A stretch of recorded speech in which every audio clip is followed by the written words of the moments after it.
these ladies sitting right beside me is Mrs. Yvonne Thornhill Ferguson. I just finished talking about the night that Dr. King came to E.C. Glass, and we went out to Dr. Jackson's house that night afterwards.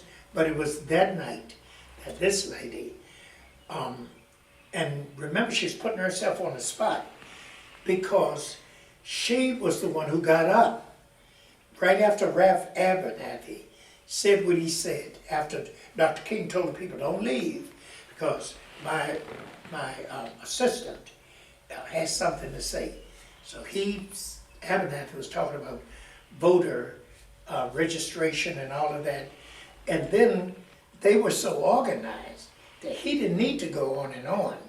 So Yvonne and Ann Wesley, especially those two, and some other people, she can tell you who they were, they got up and said they wanted volunteers who would help to encourage people to register and vote. And they asked them to come down the aisle. This is at E.C. Glass High School, where you knew if you walked down that aisle, people were going to see you.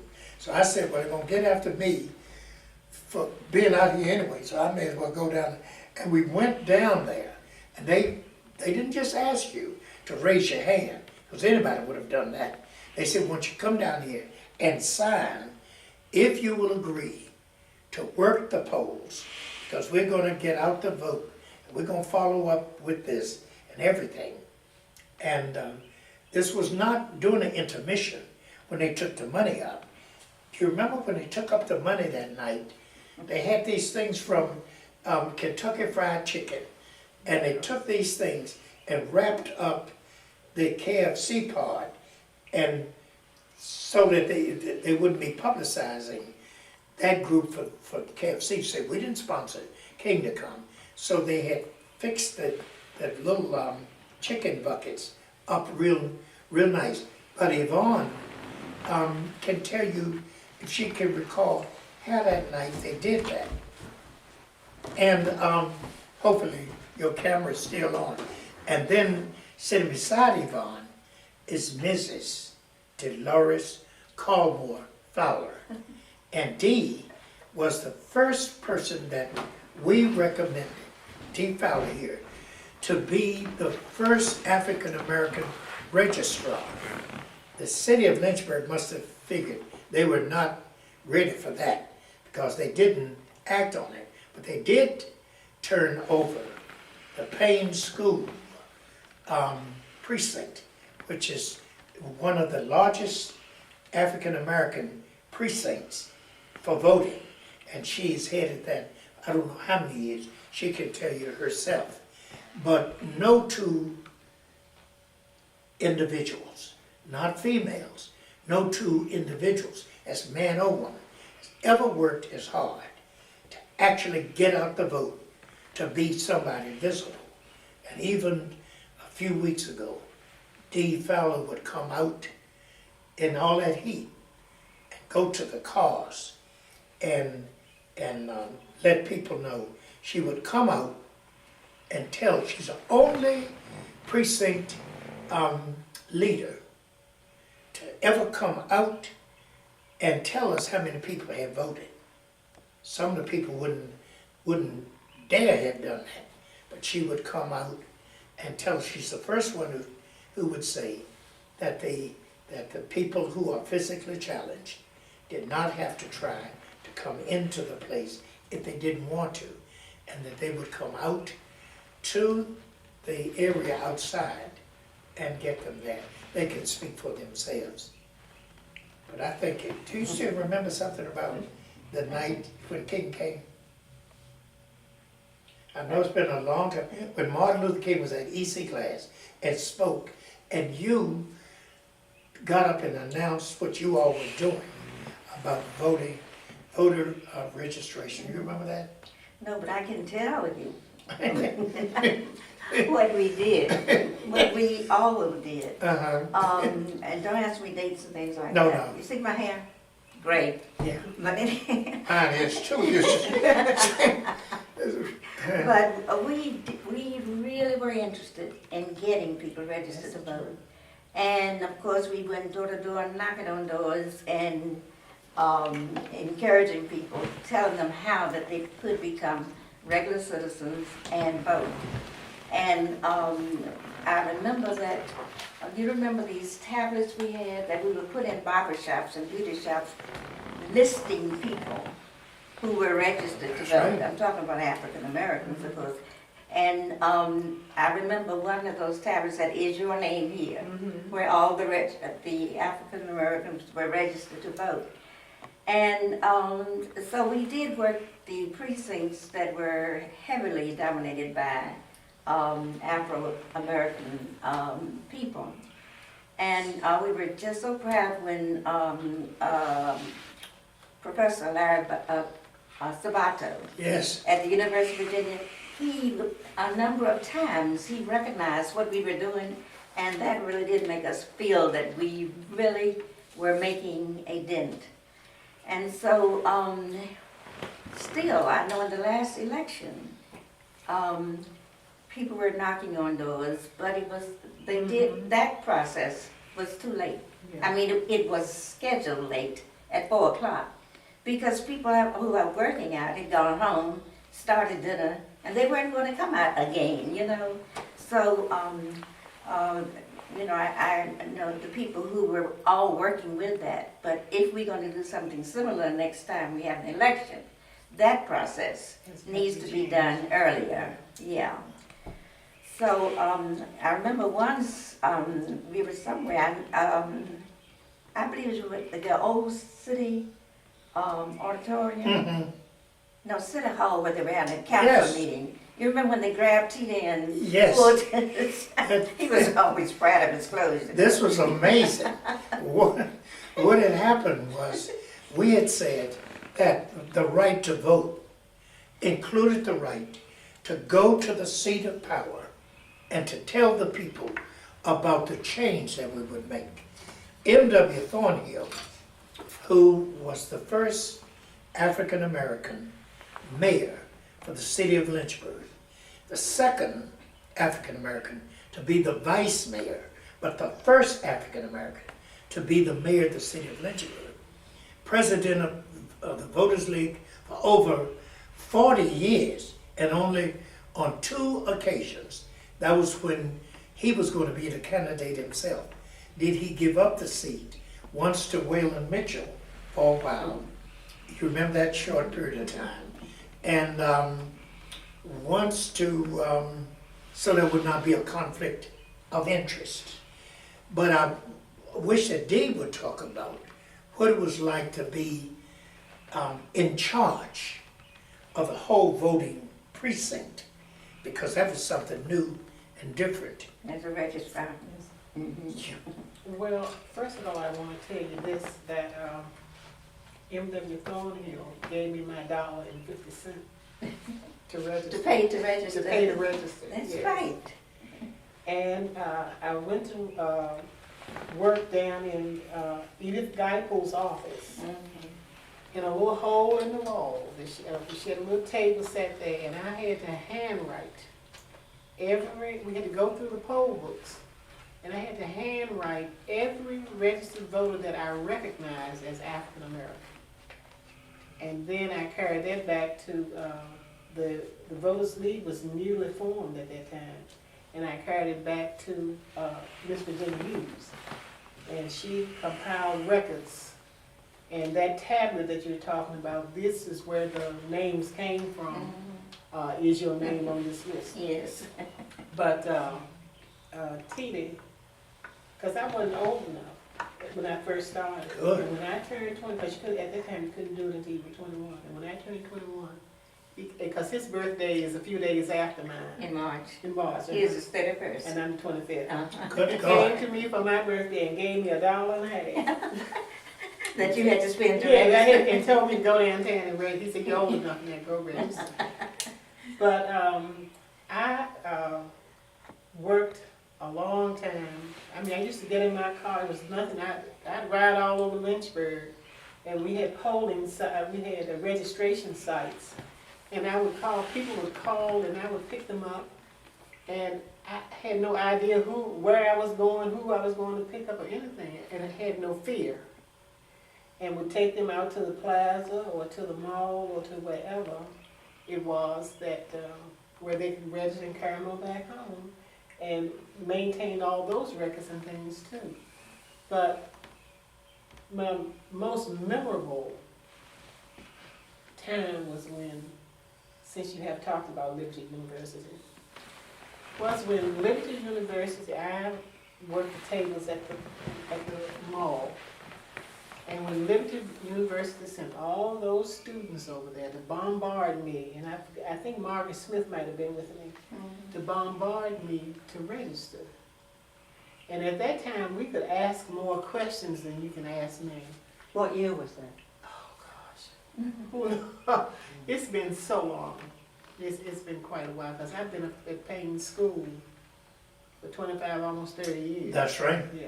So, you know, it was before then, but anyway, he sent the students over, they sent the students over there. And at that time, the law was that if you were a student and were receiving grants or aids from the state where you lived, then you could not register in Virginia, because you would lose, you'd have to give up everything. Your parents would have to give up everything in order for you to become a citizen of Virginia, which meant they would have to be paying tuitions and stuff. So I turned away a whole lot of them, but the way they're giving these poll workers and things a hard time now, that's the way they did us when, this is, like I said, it's been over 30 years, when Jerry Falwell Sr. Tried to get that power of registering all those students. And then I went to work, came inside, so they say. I was outside in the streets, all on the corners. I was everywhere, you know, doing voter registration, voter education. And then I went to work on the inside. I went to work at Payne School, and I started out as just a poll worker. And then I was asked to become an assistant, and Roxy Dean was the chief, and she got sick.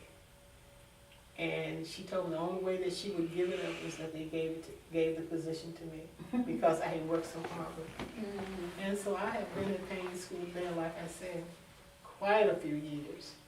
And it's challenging and it's rewarding, and I enjoy all the camaraderie. I just love going outside, as Garnell says, picking and messing, and going to the cars, doing outside poll visits, and it's a long, tedious day, but it's, in the long run, it's worthwhile. And one of the things I think that we have to mention, since we're talking about voting, one of the things that has hurt the black turnout lately is the fact that the executive committee, as we refer to it, is not as inclusive or as large as it was.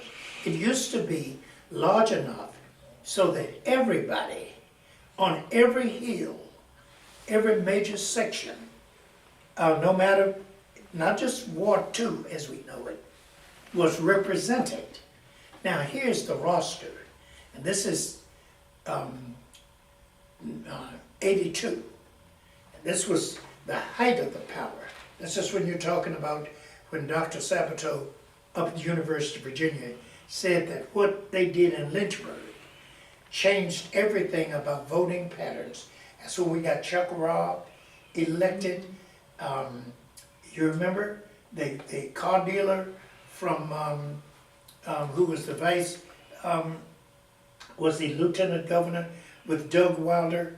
But this was the executive committee. And look at where some of these people lived. Ada Anderson, Clarice Banks, Francis Berger.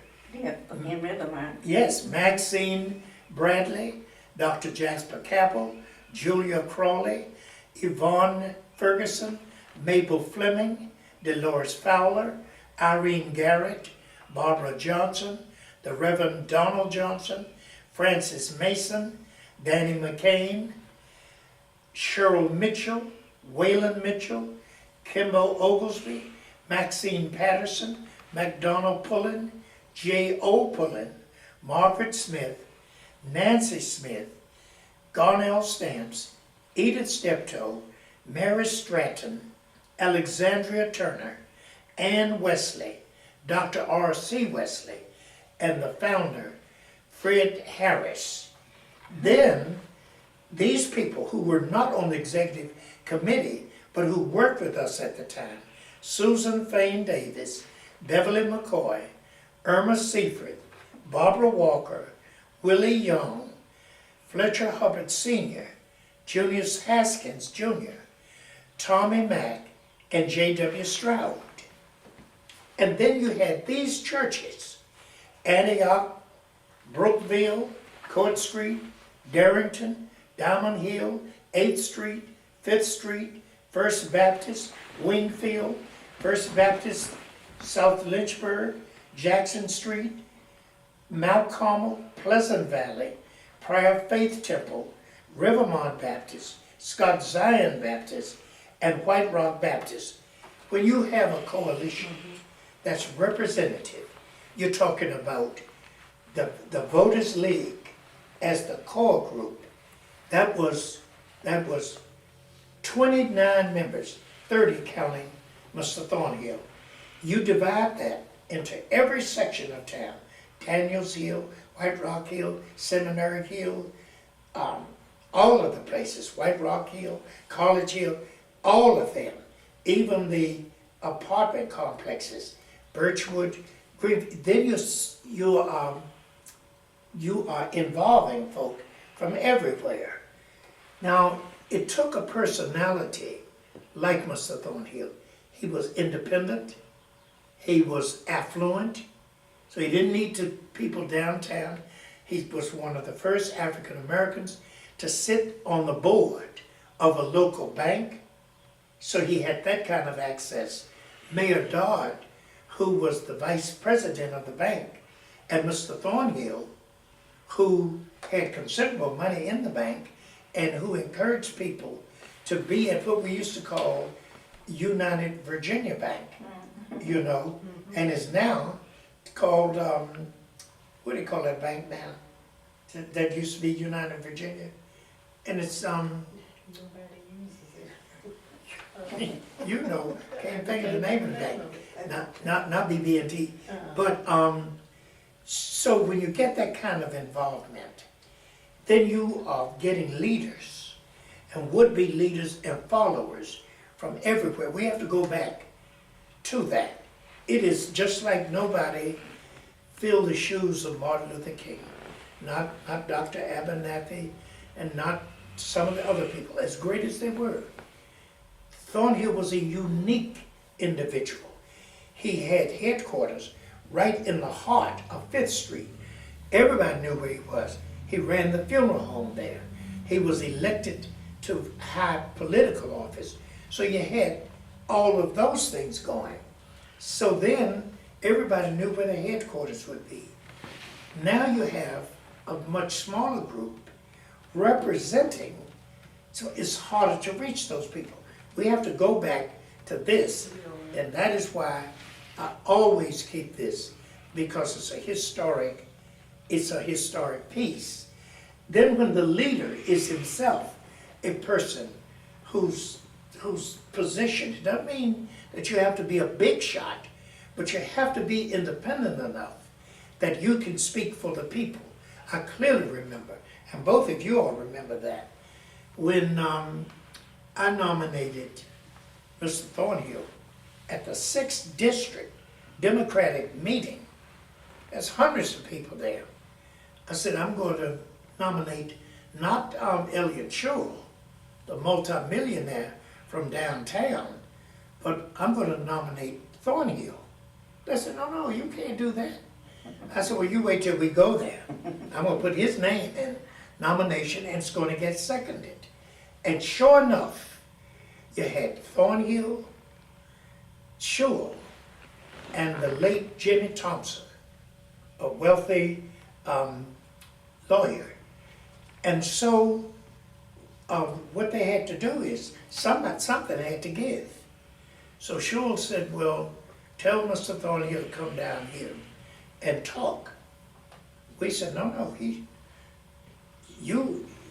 has what you want. You want his votes. We can give those votes to Jimmy Thompson, or we can give them to you. Or we can just fight this stalemate. Thornhill had a certain number, and Schultz had a certain number, the same number. It was unheard of. And so he walked down, I never will forget, we were out at that place called Clifford, and Raymond White was living there. His name would have been on this list, but he was sick at that time. And Senator Schultz walked down that long hallway and said, if you give me your support to run for state senator, and he later served 5 terms, 5 4-year terms, then I will support what it is that you want. And we said, well, what do you want? You can't give us. The federal government has to give it to us. And that is guaranteed seats on the city council. And so we said, if you help us go to the state to talk about voter registration and about the difference in the power and annexing, if you will do that. And that is what happened. And so Thornhill then, not because they wanted to, because that's what political power is all about. So Thornhill then became the candidate of our choosing and the first African American to be elected from the ward, the newly created wards. And we went to the United States, to J. Fred McGrath, who was the Attorney General of the United States, went to Washington, D.C., went with the city manager, the mayor, the vice mayor, Mr. Thornhill, Mr. Caldwell, and myself. We went up there on a plane provided by them, by the city. And when Dave Norman, who used to be the city manager, he said, if we fight this, it will take $500,000.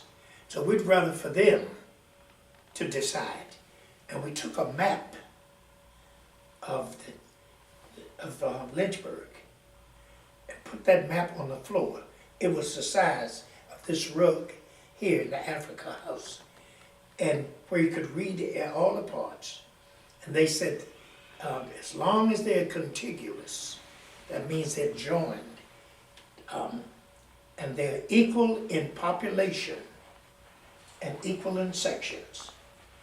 And we took crayon and drew them the 4 wards. I never will forget that lady from out there in Ash Street, Doris something, used to come around, white woman. She'd go come down there while we were doing that, walking across the room. I said, you're walking on Virginia history. So if you would just step aside and let us do this and finish doing it. Thornhill and I did it. Caldwell was with us when we went up there, but he was not with us when we drew the lines. And Dave Norman said, rather than have to go through all that at further extent, we'll let the African Americans choose that. That's a part of the history of what happened to the vote. We can never again let happen what almost happened this time. Luckily, Joan Foster, the mayor of the city, was re-elected and carried the whole ticket. And then Randy Nelson also, you got to remember, even though it was an off year, so you're never going to get the people to vote in larger numbers, but even the Falwell phenomena began to crack, and the number of students who voted against Shannon Valentine and the number of students who voted in this election was fewer. Mm-hmm. So in the 3 elections, the Obama election of '08, the Valentine Scott Garrett election of '09, and this city council election of 2010.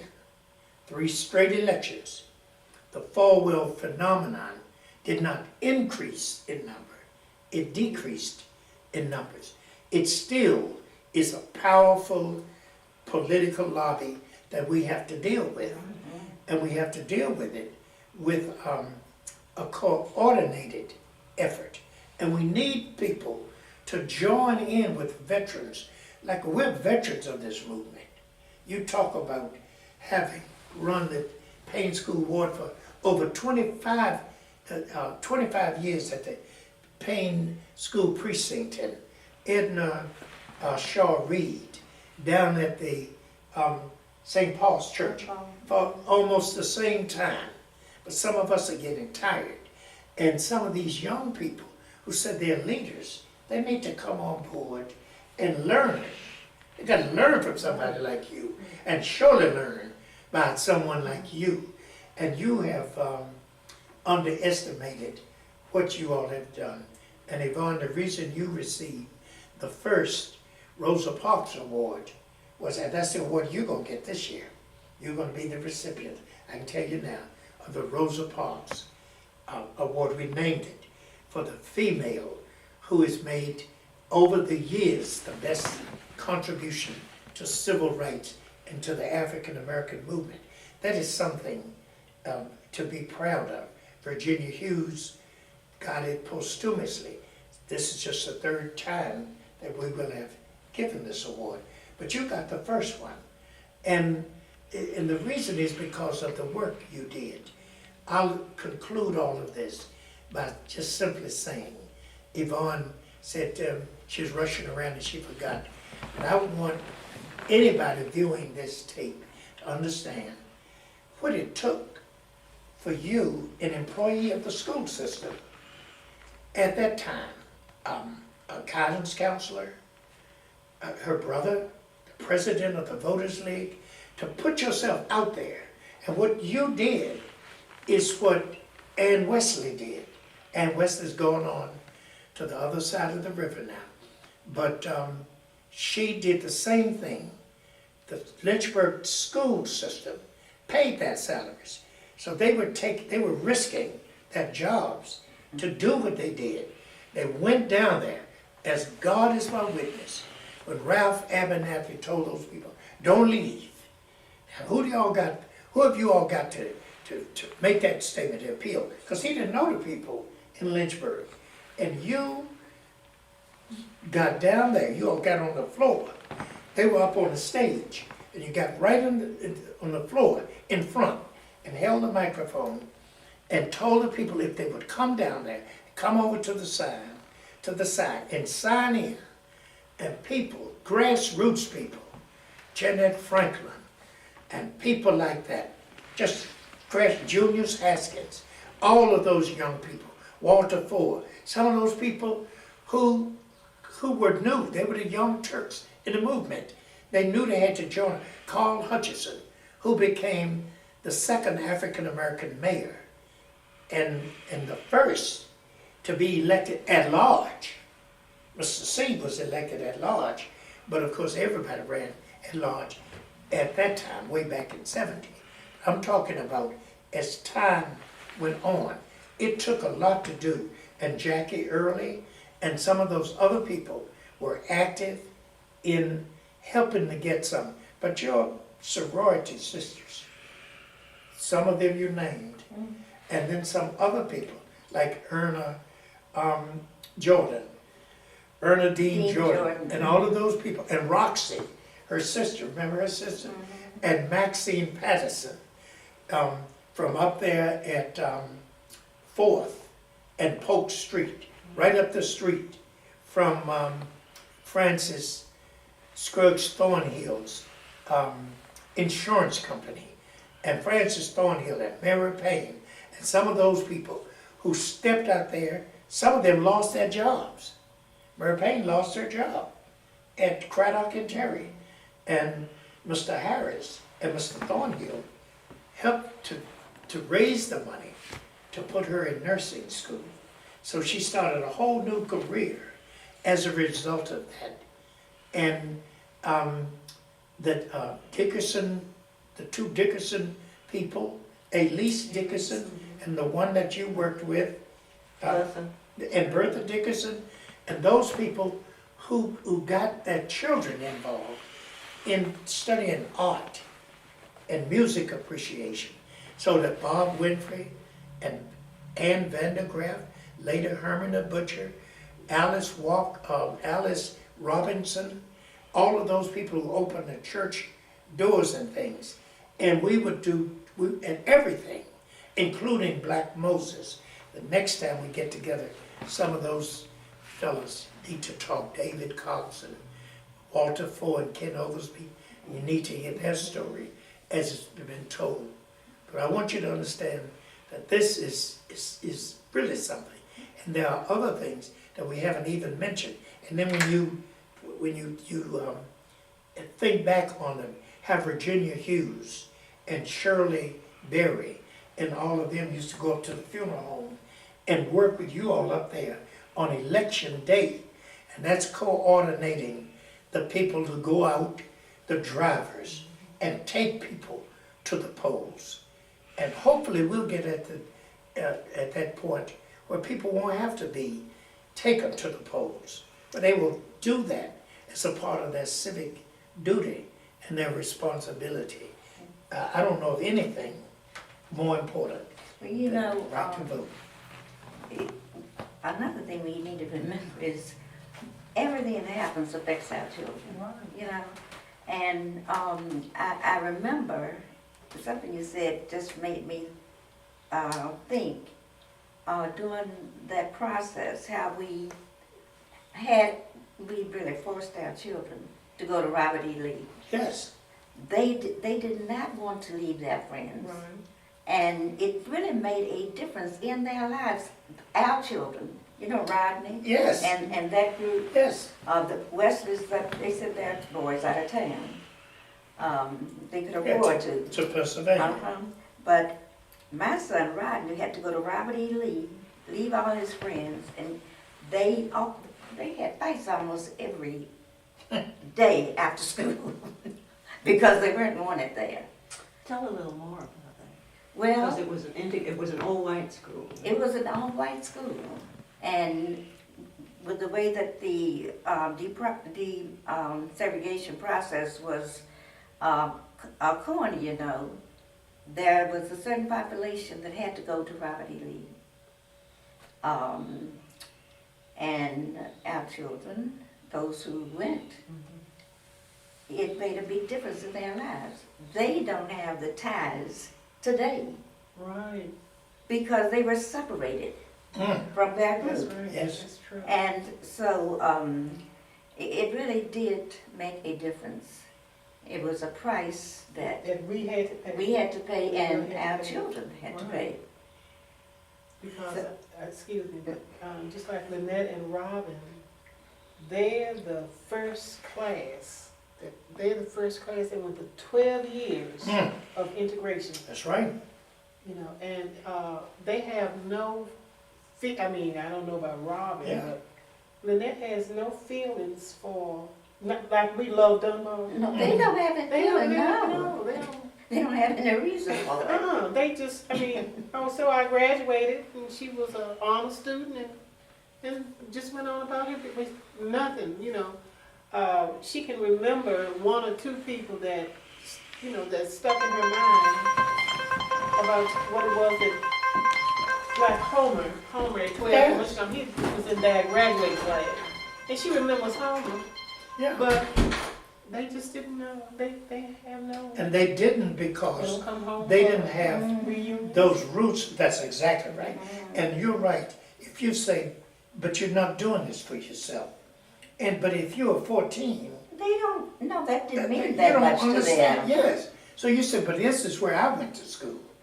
So actually, my daughter learned to be crazy about E.C. Glass High School, from which she graduated because she had no choice. She couldn't graduate from Dunbar Right. because Dunbar was not a senior high anymore. So you either graduated from Glass and then later from Heritage. But at that time, Glass was the school. Oh, yeah, oh, yeah. And Robert S. Payne, Robert E. Lee, the interesting thing about it is, that was the old E.C. Glass. Don't you remember Oh, that? yeah. And So- Payne School was Yes, Robert E. Lee. was Robert E. Lee. Did you know that? Yeah. Yeah. Yeah. And But- What I was saying, that it was hard, they did sacrifice that generation Yes. there, because they didn't have the roots, and it wasn't really integration, it was more like absorption into the white school. They lost their own heritage in a way, and the white school didn't accept their values and judgment, because they were very much in the minority. Yes, very much. Yeah. So it was a big sacrifice. it was a great It was. sacrifice, and therefore, it was poignant to hear the two of you say that how your children can actually say, well, why y'all make such a big to-do Oh, Dunbar. about going back to Dunbar? It means nothing to Ralph. Because there was no Dunbar. Dunbar was a middle school to which they didn't even attend. So they can't relate to that. What is all this emotion all about? We love old Dunbar, best of all. I heard Cheryl Scott tell the little kids at E.C. Glass, I bet you one thing you don't know. You don't know your school song. You don't know your alma mater. But we know it. They said, alma mater, what's the alma mater? They thought the alma mater was the school. They said, no, that's the school song. And so it is, you're right, it was an absorption. But there is a price. And if there's one thing that I would leave with that whole period of talking about that period, it is unfair of some of the parents of the first students who went to the E.C. Glass to think it was their children who made the sacrifice. With all due respect to Georgia Barksdale, she continually isolates her daughter and Brenda and Cece Yeah. and Owen as if they were the only ones. I've said over and over again, and you and I have had this discussion, Dee, because her daughter and my daughter are the same age and everything. But I used to say, at least they were 15 or 16 or 17, Owen and Linda and that group. Right. But our children were little children. 6 and 7 years. That's right. I took Robin out of Payne School. I said, the only way we're going to integrate, I can't wait for other children's parents to do that. I have to take my own child. So I said, you're not going to the first grade at Payne School. She said, oh yeah, that's my school. I said, no, you're going up the street to this other little school. She said, I don't want to go there because my little friends are going. I said, you're going to love those. And her teacher was a teacher named Mrs. Billy Kyle. She was absolutely an angel. I mean, when you think about the love she gave my daughter in the school. So when Georgia says, well, you all had to think about your job and keeping your job. And I said, what the hell are you talking about? Keeping the job. I worked in the school system. You didn't work in any school system.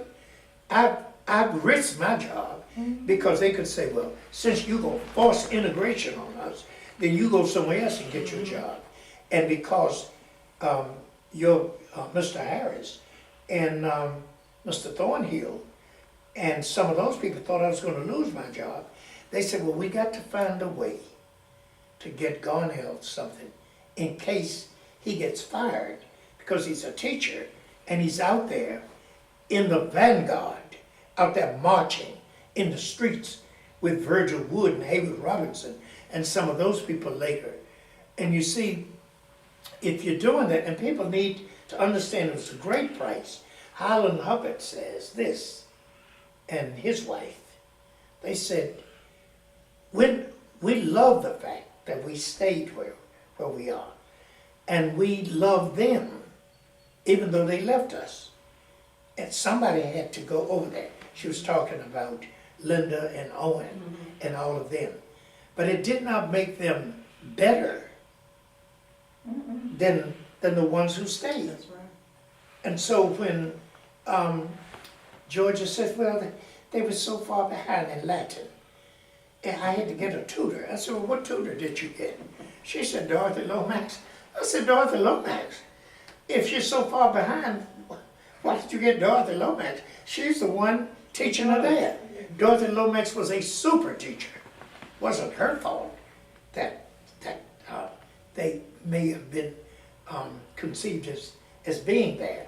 So they did take, it's almost like The Man Without a Country. You know that book, The Man Without a Country. And like you said, you take somebody and you say, you know all your little friends, you're not going back to school with them. You're going to go up to Robert E. Lee. So, And those children who went to Robert E. Lee, they really paid a sacrifice that nobody knows about. absolutely. Nobody talks about it. But they were hurt. They weren't wanted where they were sent. And they didn't understand at that time what it meant. I mean, And But they paved the way. yeah, but it divorced them Oh, yeah. okay. from friendships, even now. Because Rodney's son just finished Lynchburg College. But Rodney's friends were all from out of town. He doesn't have any close relationships here. Because it was a critical age when he went. Yes. Mm-hmm.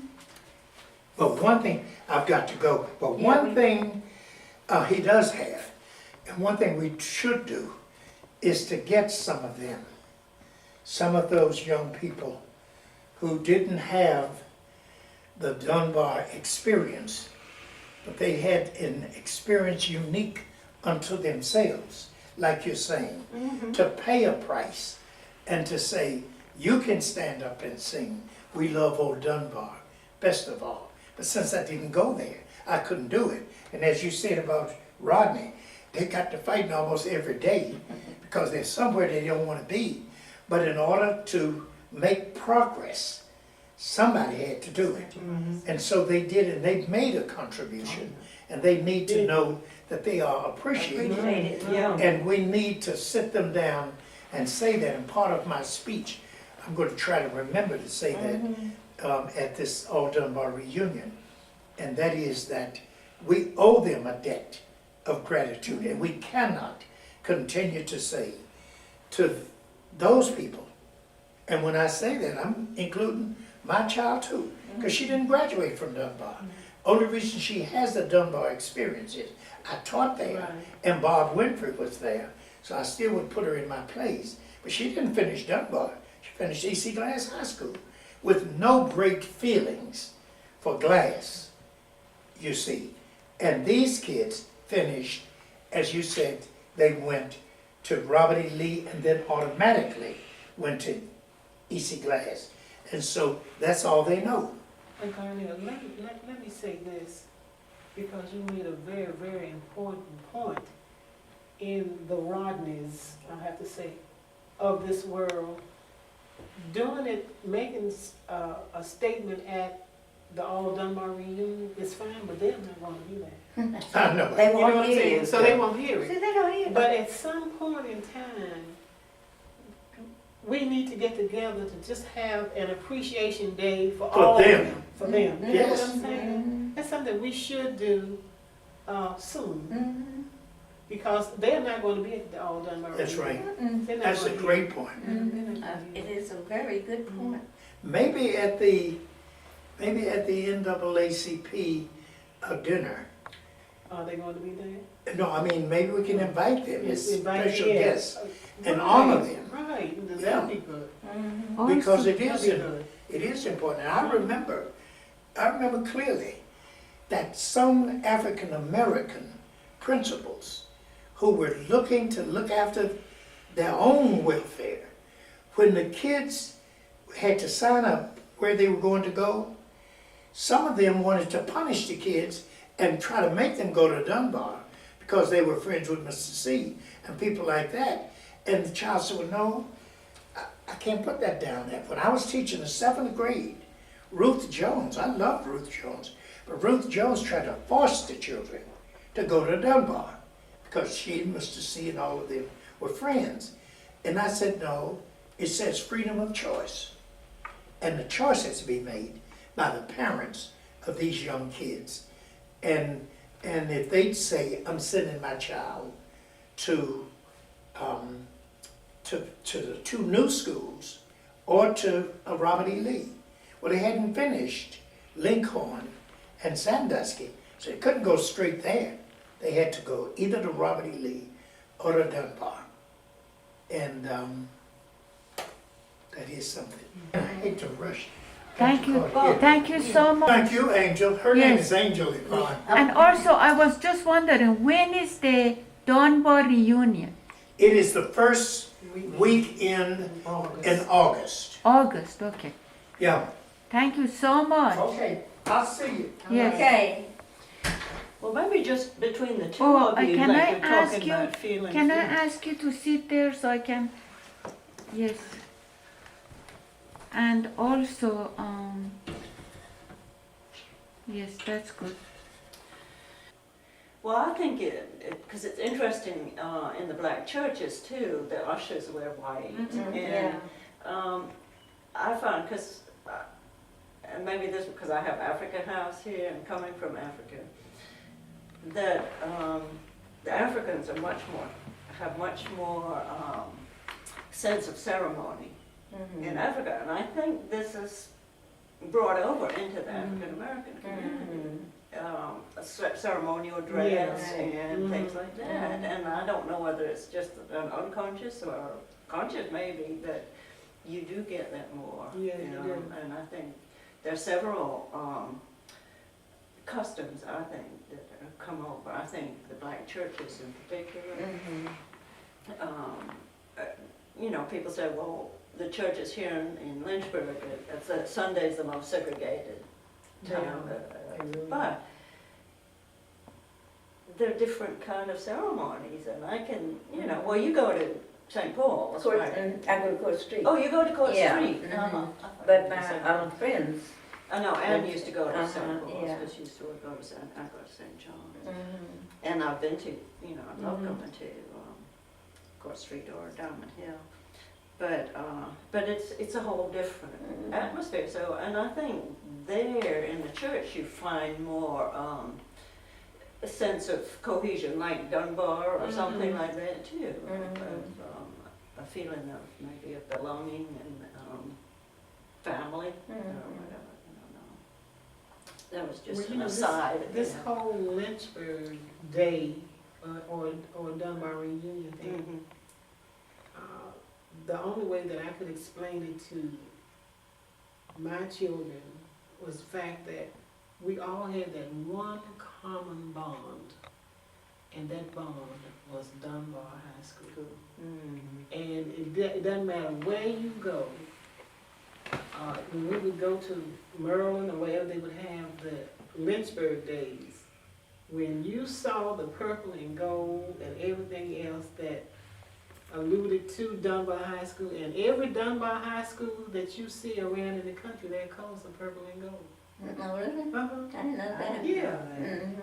Yeah. There's Dunbar High School in Washington, D.C. Beanie Day belonged to Dunbar High School where she lived down in South Carolina, in North Carolina, and their colors are purple and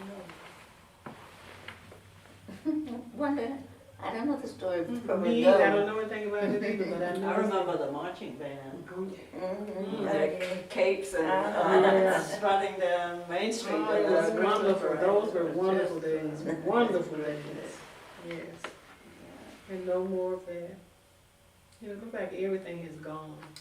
Well, you know, the world changes. Yeah, that's true. We have to change with it. Yeah, and you wouldn't want to go back to No. that, you know, just like you said, like what Rodney did for, we wouldn't want to go back to the old segregated system or Jim Crow system.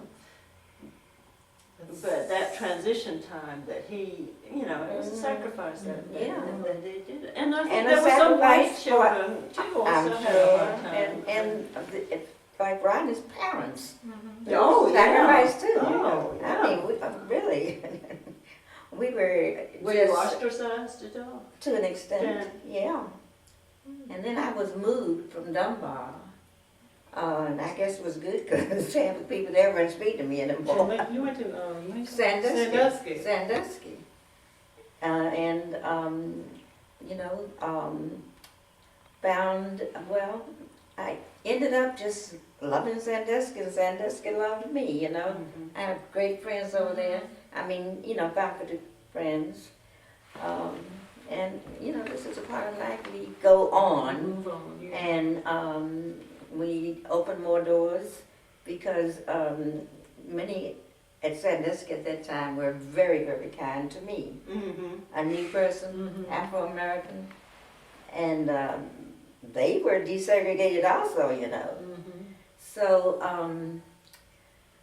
it was just the whole process involved all people, and some made the adjustment easier than others because I was guidance You were guidance counselor counselor then, and being on the phone with parents, they had no idea who we were talking to, and it was really funny because some of them were talking about those what they call them then, or the Negroes or whatever over there, you know, and so you know you go along and you talk with them, and they had no idea who they were talking to.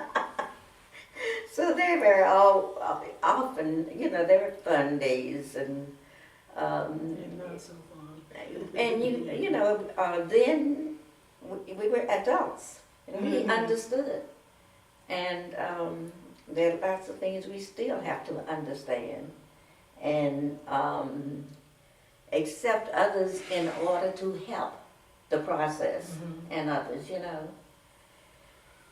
So I guess this is a lifetime thing for everybody. Well, you know, now, because I haven't had anybody in school for, 15 years. So I'm not up on the activities. Oh, I mean, I read in the newspaper and I look at the school board meetings, and I'm kept abreast that way. But as far as for what's going on with the children in the community, as far as schools are concerned, I have no idea. I do know that, see, I worked in the health department for almost 40 years. I worked for the state of Virginia for almost 40 years. And I saw the rapid change in students and clientele, I put it that way. And it was all down. Some of the, I mean, it was just like a baby having a baby. You know, it was the generations, and they have no idea. Well, I've been gone then 2.5 years, but you can get the parents to understand the things that they needed to do for the children and parenting. And Parented because yeah. the mothers were so young when they had the babies. They did not. They just, and this is what's going to be the hard problem as far as for getting people interested in registering to vote, because they have no concept, no idea as to why you need this right, or I mean, why you should take advantage of this right, and why you should exercise it. They just don't. What do you think they think about? I mean, I have no, are they influenced by TV or? I have no idea. I think TV has a great influence on us. Not the young adults, but the children. Children, you that's know. what I was thinking. And children left alone so much now that they make their own selections with TV. And they're left alone because the parents have to work.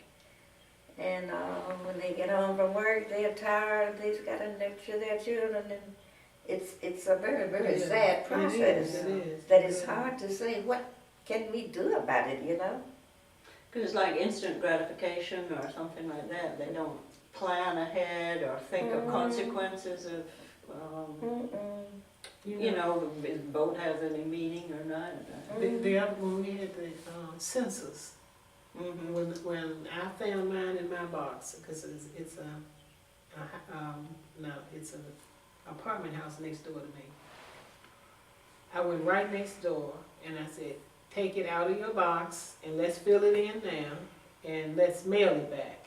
Because if you carry it inside the house, that's it. So you have, now this is what I do, but I can't get them to go register. I've even brought home the forms to them, for them to fill out and I told them, I'll take them back, but they won't do it. So I don't know what the problem is as far as registering. But do you think that's, and it involves a group of people, or just those that? Well, I know it's 4 families next door to me, and I can't get them to go in. Are they very young? Yeah, they young. So that might be, yeah. But you all were fired up, and maybe, I mean, was it like Martin Luther King that stimulated you? Because you were at that meeting, that Yeah, I was when there. when they called. Because my husband was a cavalera, and they helped co-sponsor it, and I was there. And did that trigger you to want to? Well, I was probably you were already doing something, something. yeah. Mhm. My inspiration came from Tita. Well, Yeah, so not only he paid you the $150 to vote, Yeah. register.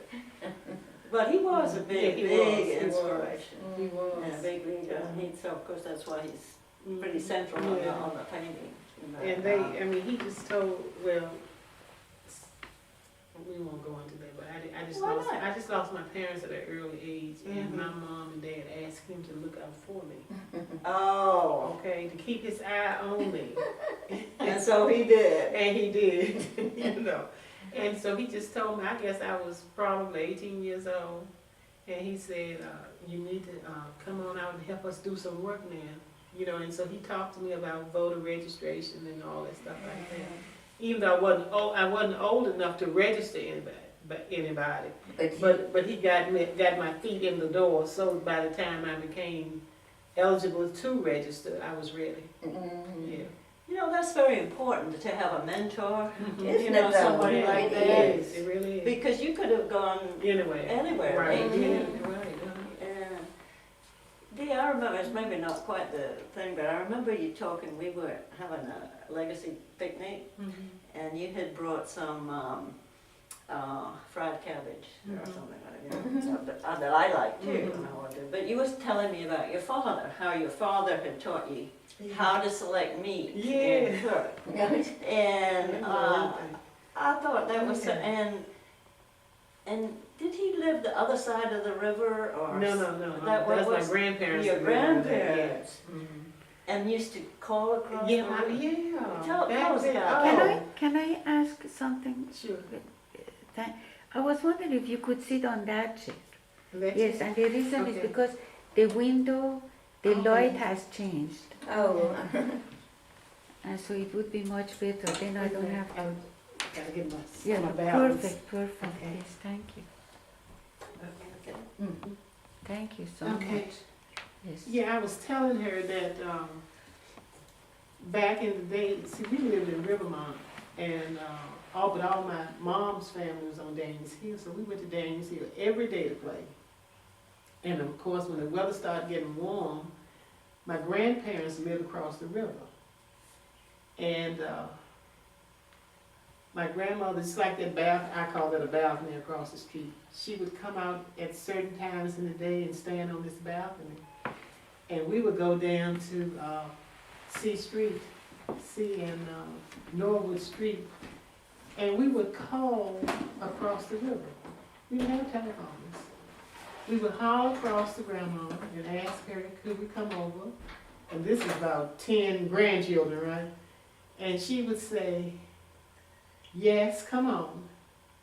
But you could hear the sounds. We could hear it coming across the river, right? And her last warning to us all the time was, do not take the dam. But the dam down at Glenmorgan, at that time you could walk across it. And we say, okay, Grandmama. And what did we do? Go Go down to 8th Street and go down the bank and walk across the dam and go on over to where she was. But that's how we communicated with her. Because she didn't have a phone and we didn't have a telephone. But we went every day at a certain time.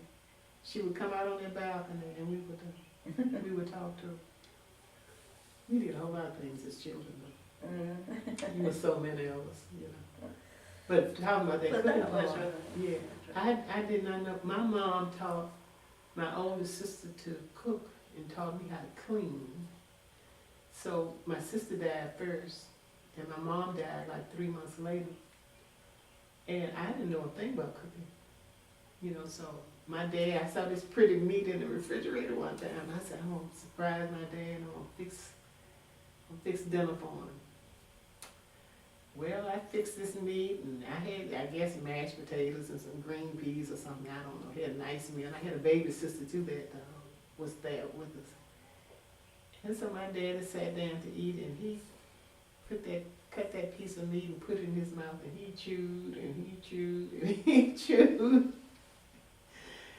And I mean, it was impossible to eat. And so he said, well, baby, let me come go with me. I'm gonna take you and show you something. I had taken stew meat and had braised it and made a gravy. I didn't know that you had to cook stew meat forever and a day to get it tender, right? And so that's what I had cooked stew meat, so he carried me to Vibes and showed me the different kinds of meats and told me how you cook them, he told me how to do everything. And after that, I became quite a proficient cook. I mean, I can cook now. But back then, I couldn't do a thing. But I had great parents, and they were interested in me. I always remember that story because I thought, what a wonderful, what a wonderful father, what a wonderful. Well, it is really, it's really, when you look back at your childhood, it's really interesting, you know. When I was growing up, we lived on Taylor Street, you know, on 14th and Taylor, and across the street, the Fishers lived. Well, this has nothing to do with history, but we used to play paper dolls, and it was something you said made me think of that, because in across the street in their basement, the whole floor, we would make houses, and the people in those houses were our elderly friends we knew, and we would make them behave and dress them up. I mean, the whole floor would be houses, and we didn't want to do anything but play with those paper dolls like that. And John Fisher and Tina, my brother, they were undertakers then.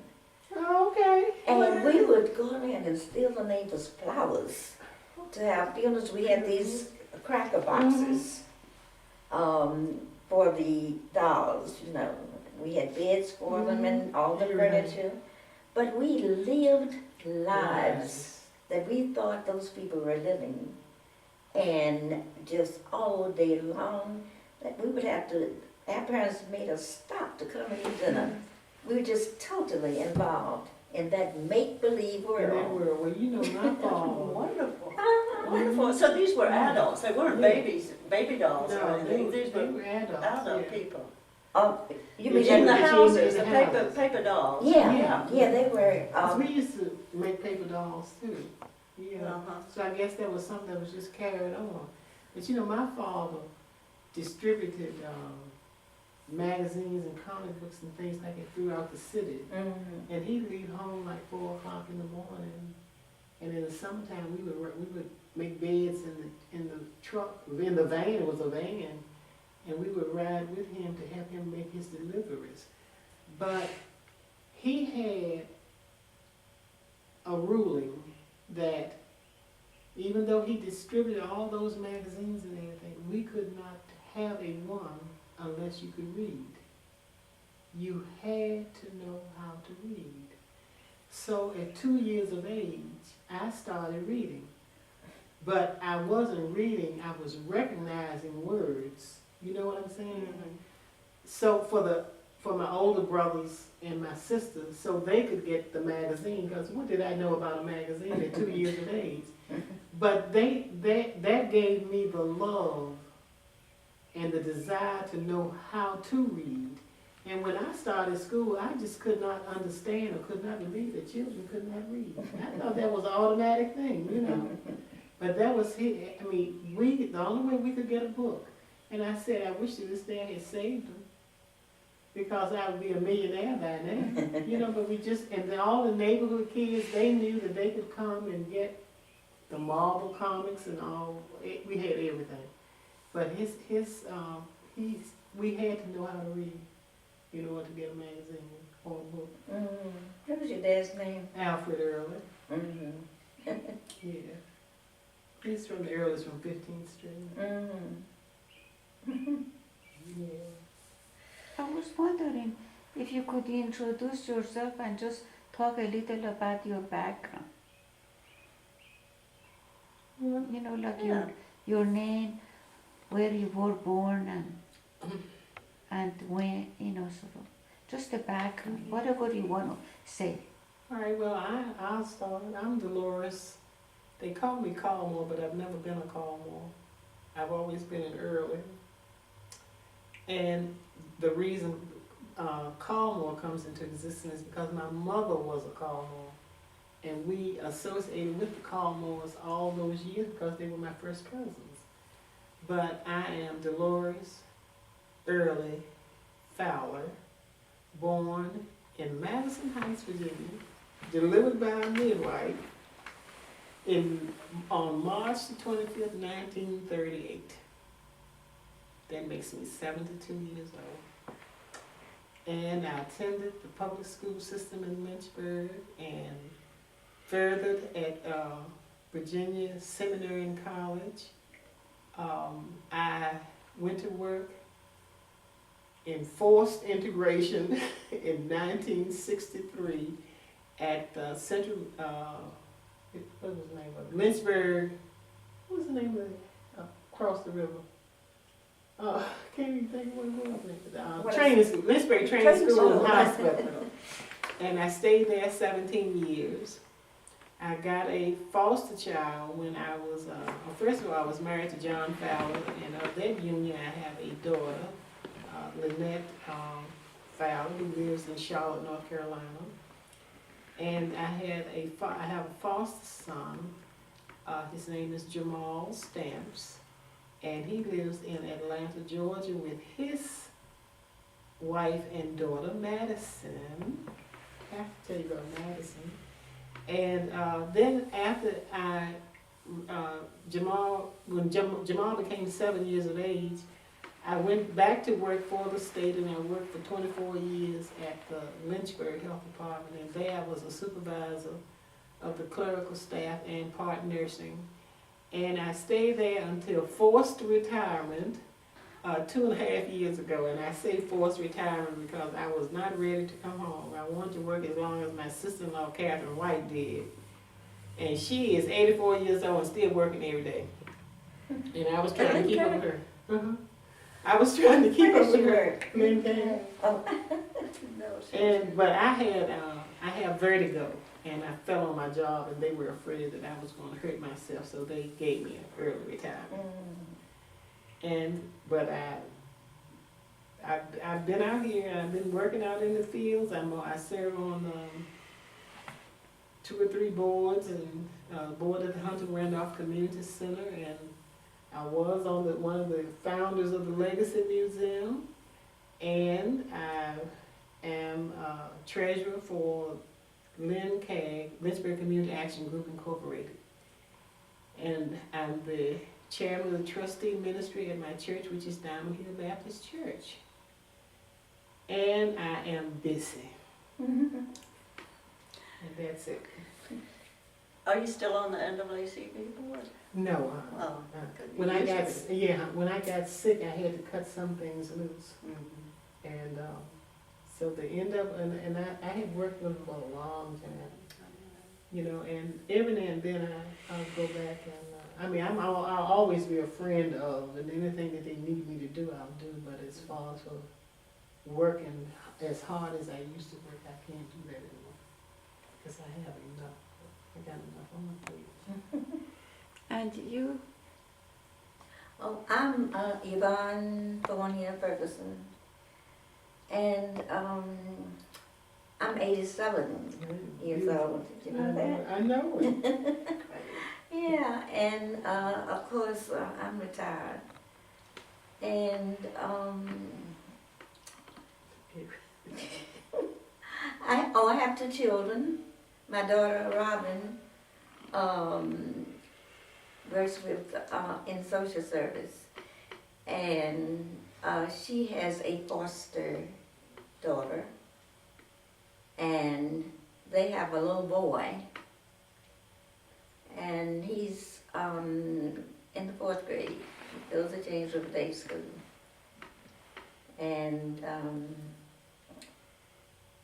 my son Rodney, I think I mentioned that he finished EC Glass, went to Hampton, and he's retired now, and has his own business.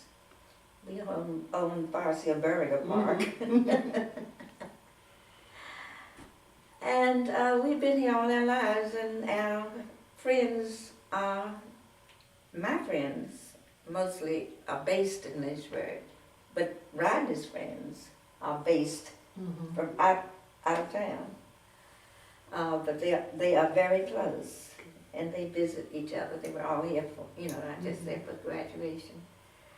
And so basically, that's it. I work with different boards in the community. Been doing that all my life, adult life. And I think most of my time, my volunteer time, has been with voter registration, education. And that's been a lifetime job. And we still have a lot of work to do. So basically, that's me. Unless you want to ask me some questions. Where did you go to school? I went to Virginia State College in Petersburg and Columbia University in New York. And that's an interesting thing, because when I went to Columbia, blacks could not go to graduate schools in Virginia. And so the state paid our tuition to go to Columbia. The state paid tuition. I think we paid our room and board. But I made some great friends at Columbia, from other places. So it was a very rewarding experience, I know now. But then we knew that we could not go to graduate school here in Virginia. Well, I often wondered why every time I read about a teacher that they went to Columbia. And that's why. Yeah, Okay. That's why we couldn't go to graduate school here. So it was a wonderful experience, a learning experience, to live in New York for the summers. So University of Virginia accepted undergraduate but not graduate school? Right. Wow. Well, they didn't accept black undergraduates for quite a long time, until the 70s, I think. Well, see, I went to Virginia State College in Petersburg for Virginia State, undergrad. but University of Virginia, Oh. UVA didn't accept. Oh, no. No. No, you're right. That's No. true, yeah. UVA didn't accept. Mhm. So when did they start accepting? UVA? Mhm. I think sometime in the 70s. Mhm. They didn't accept women for a long time either. When did Vivian go?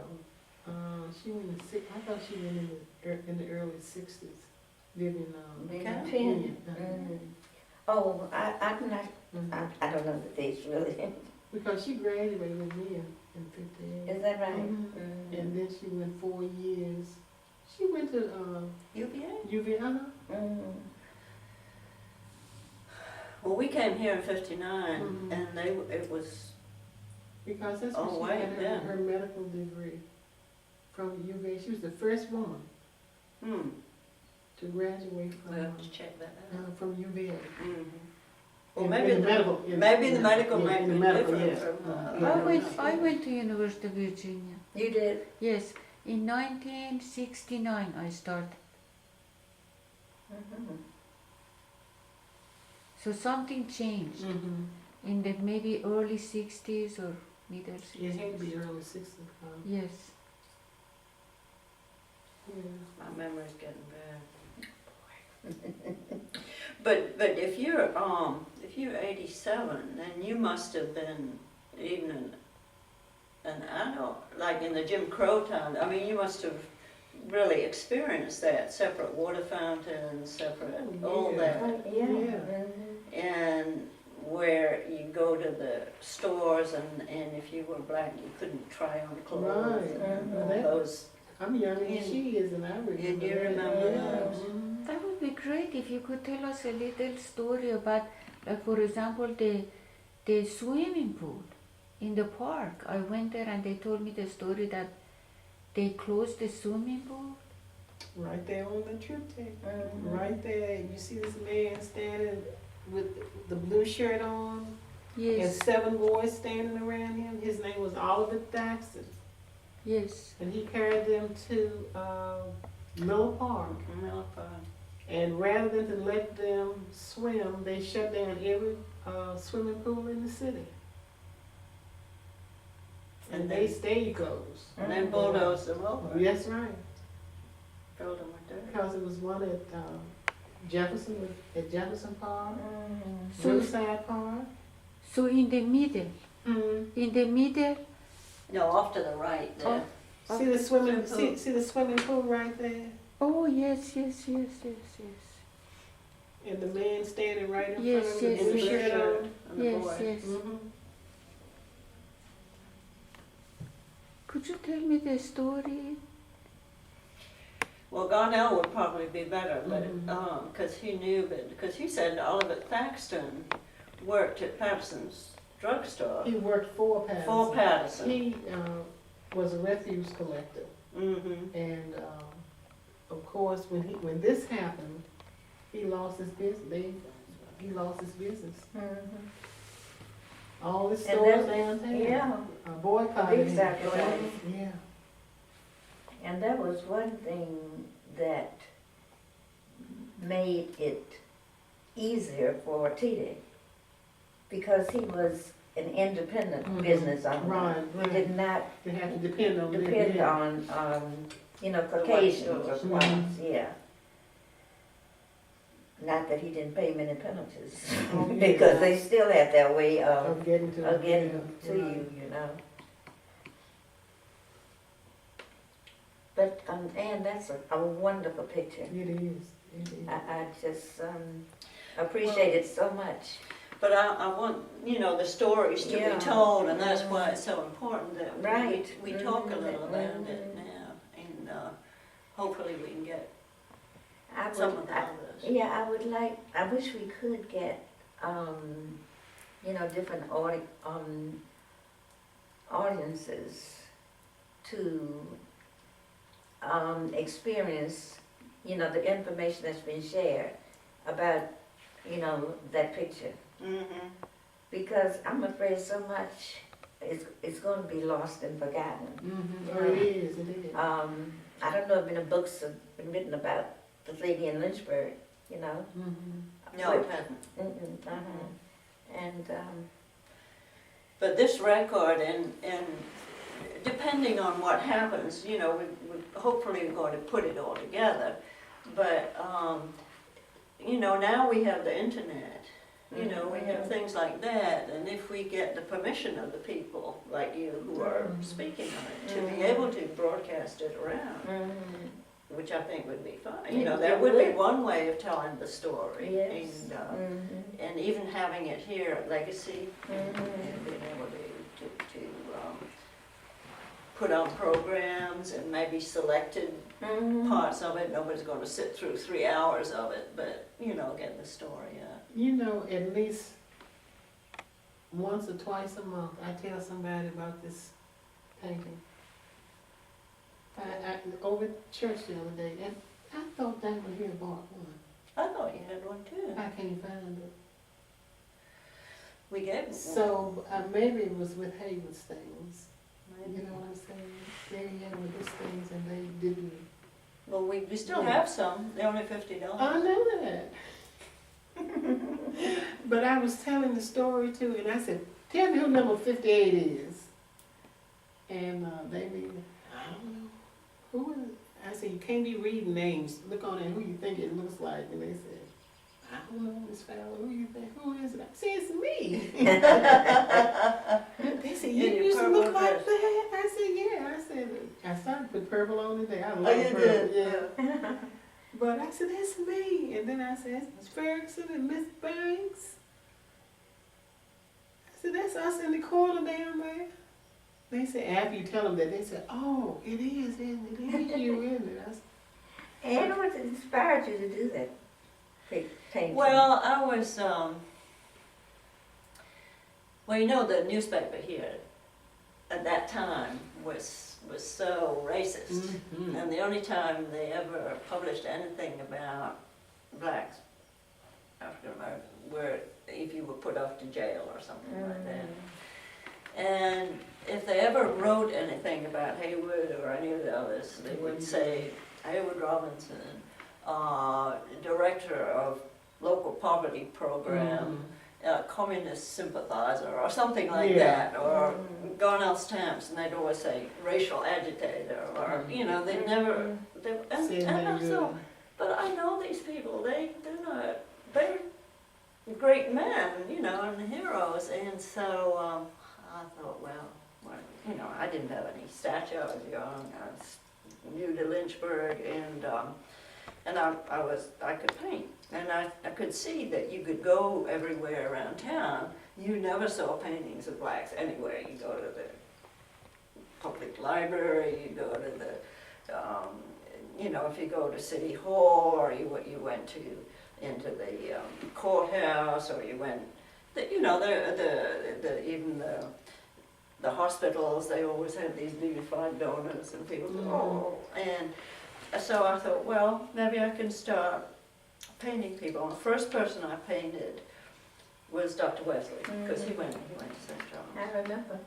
Yeah, because your husband would come over, you know, and I'd be painting him, and I'd see him. And anyway, because I felt at ease with him. And then, I don't know, then I think I did Junius, and well, maybe, I did one of Garnell in '74. And then I thought, well, maybe I can start painting all that. I did O.C. Cardwell, people that I admired who were, and I did Hayward. And, but I'm a slow painter, and Dixie died. You know, I still remember he died, and I'd never gotten around to painting him, and I thought, well, it'll be for, you know, I'll be dead before I painted all these people. And then in 1982, I was a fellow at the Virginia Center for the Creative Arts down out at Sweetbriar. And the idea that came to me to put them all together in a big painting. And then I thought, so I did some sort of little oil sketches of that.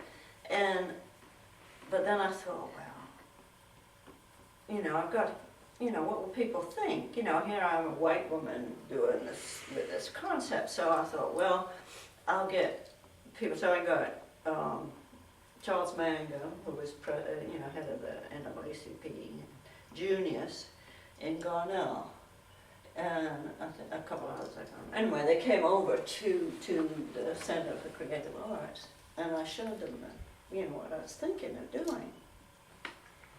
And they said, oh, that'd be a great idea, go ahead. So then I thought, well, I'll do it. And then we were going to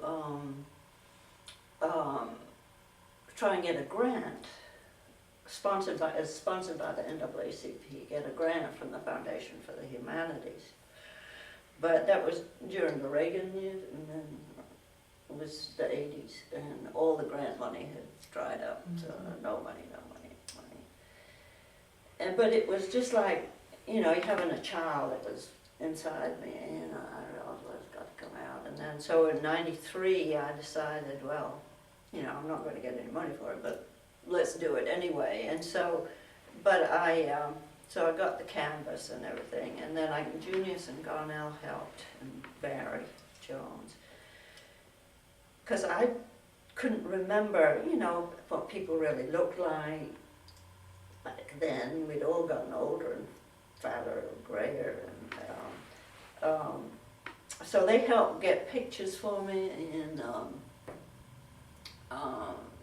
then I, you know, started painting, and then I finished it, and I showed it to people. Like Carl came up and to my studio, and different people. So I got good feedback, because I thought, you know, and then I thought, well, then we'll do it. And that's how the legacy started, from there. You remember that. Yeah. Well, you know. Because I had painted Dee Yeah. too. Yeah, I painted Dee in her purple dress.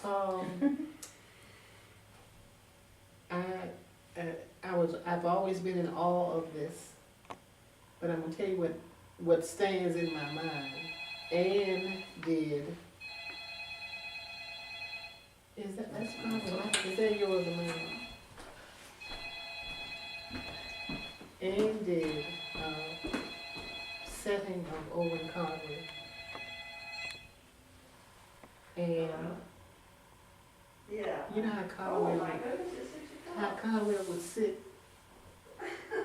He would always sit similar to this, and his socks were always crumpled.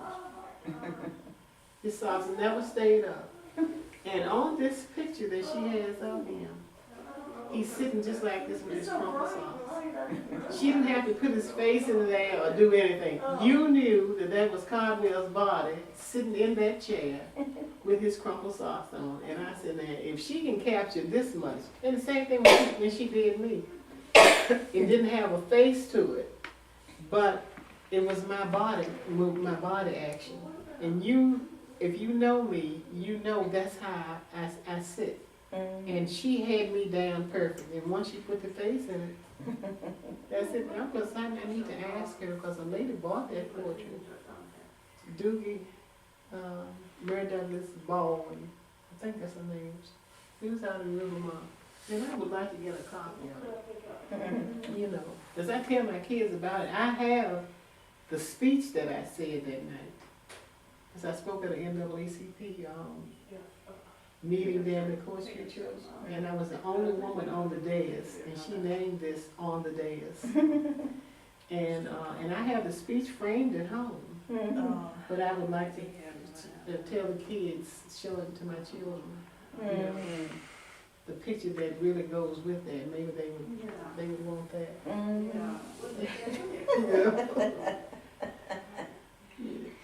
Oh, boy. This has such a wonderful story. It does. It really. And it's broken down in 3 sections, and it just. I sometimes when I go to the Legacy Museum, the docents that tell the story, you know, I mean, they tell it, but they don't have the about it, you know what I'm saying? Because they're younger people, they don't feel it like we do. And I don't think they can. They can. James Taylor is doing a very good job with it, but it's something missing. The old folk need to tell the story. I don't know if that will be in. I had no idea. I had no idea it was 6 o'clock. Is it? It surely is. Okay. Oh, it's 6 o'clock. Yeah. You know, This is so much It's fun. what happens when you have That a you know. dinner. This is so much fun. It And was my home, you know, I said, Mom, where are you? so much Oh, but- My son just called. oh, really? You know, Where are you? We're waiting this for dinner. this is so much fun and so necessary. Oh, yes. It's so necessary, Yeah. you see. I was telling you. That I- one just loses oneself, you know, and About forgets what you time and painted everything, Owen because Cardwell, and it's so you knew it was his necessary. body Yeah. When you saw those crumpled socks, anyway, I'm all yours when you're ready to do it again. Because it's so much to be told, Yeah. you know. I'm gonna meet you. I was getting in. My name is Angel Bailey. Angel A portrait of the son. Bailey. Show it to my kids, 'cause I have the And I'm a sketch in mine. filmmaker. Beg your pardon? I'm a filmmaker. A filmmaker? Yes. Are you, work independently? Yes, Mm-hmm. I work independently, and I'm doing my graduate school in filmmaking at Hollins University. Where are you in school? Hollins. Hollins. And I'm doing my thesis right now. Okay. So, so you know, it would be nice if I could use this for my thesis as well. But anyway, so I've been doing film for the past nine years. Okay. Making film, you know, going all over the world and making film of interesting And where's people. your home? My home, I'm originally from Iran. Iran, Okay. Iran. Iran. yes. Uh-huh. And I was raised in France Hmm. and in the US. I came here when I was a teenager. And You came with your family? I came with my mother Mm-hmm. and 5 children. So you have a story too. Yes, my story is interesting too. Yeah. I've never told my story, but you know, as I'm watching, I'm thinking to myself, I should just sit in front of a camera and tell my story too. Yeah. Right. You know, but this is so interesting. I'm so grateful to be here and be able to, you know, record this. Well, I And- think it's really important. I'm so glad you can do Yes. it. And we're going to try and get, you know, all the people there. And maybe, you know, we could get together with some more sometime.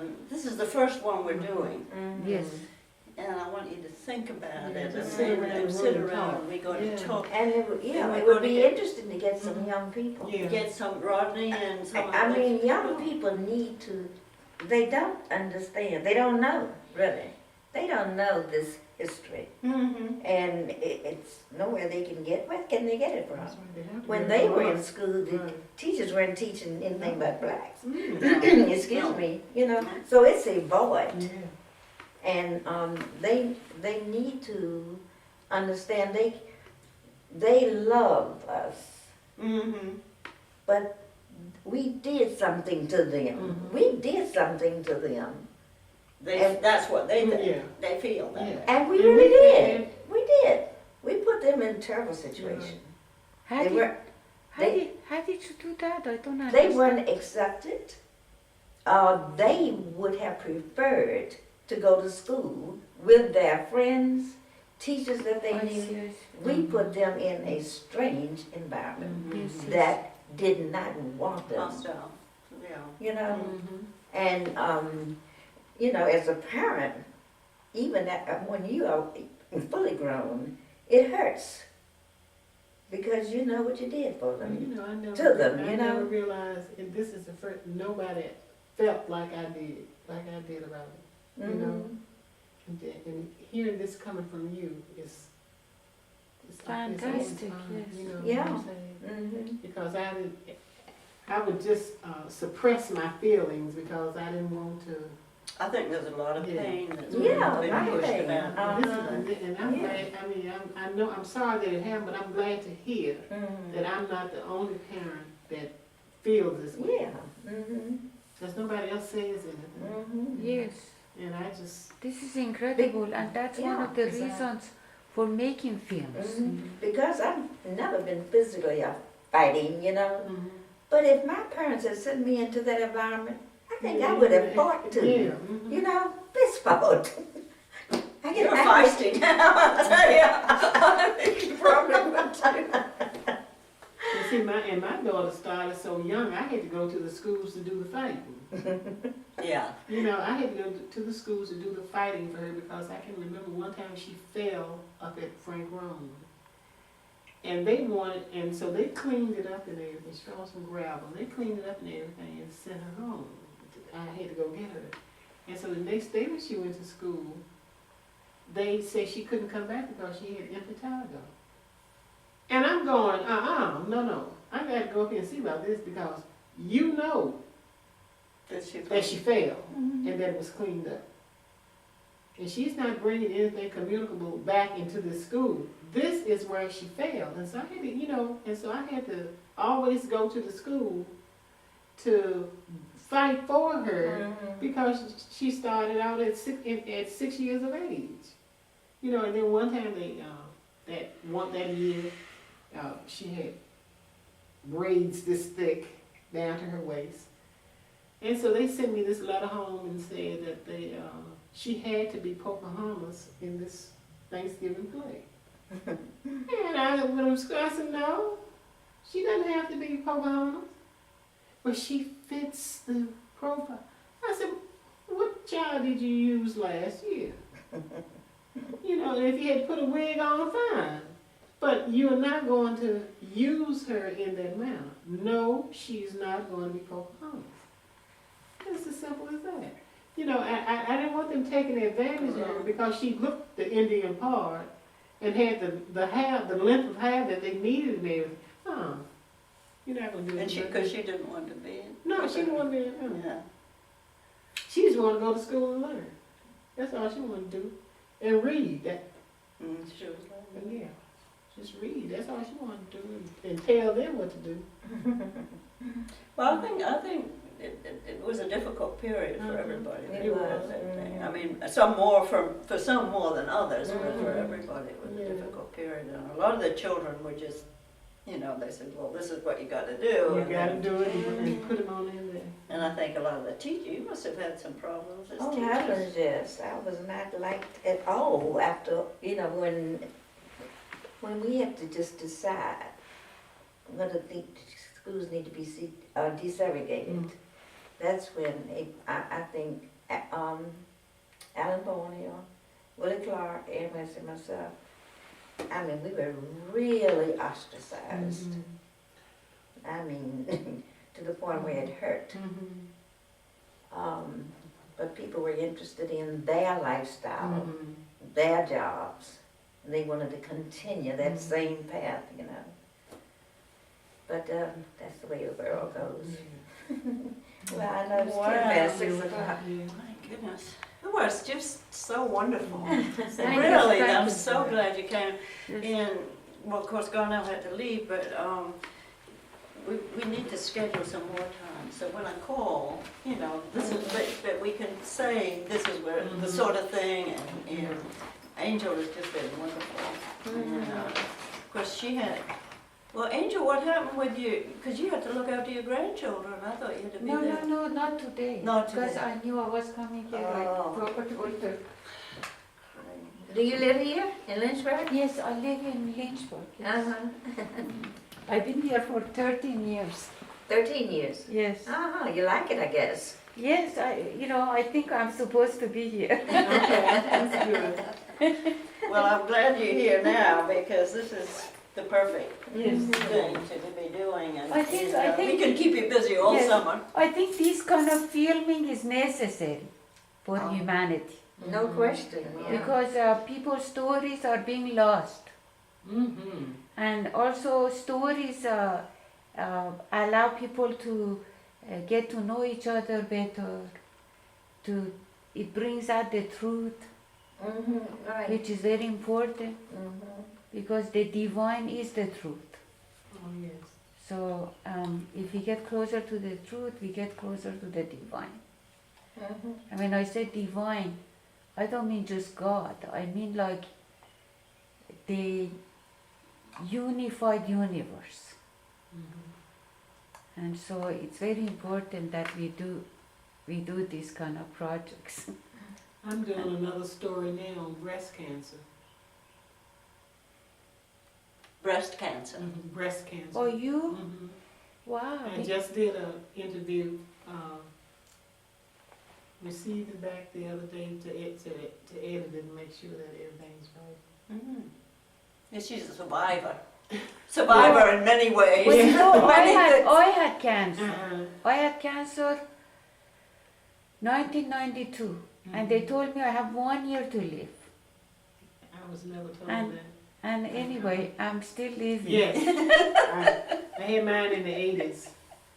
And I didn't have to have radiation, chemo, nothing. Yes. I just had it and had it taken care of and went on about my business. Yes, me too. The same thing happened to I me. said, God's been so good to me. Mhm.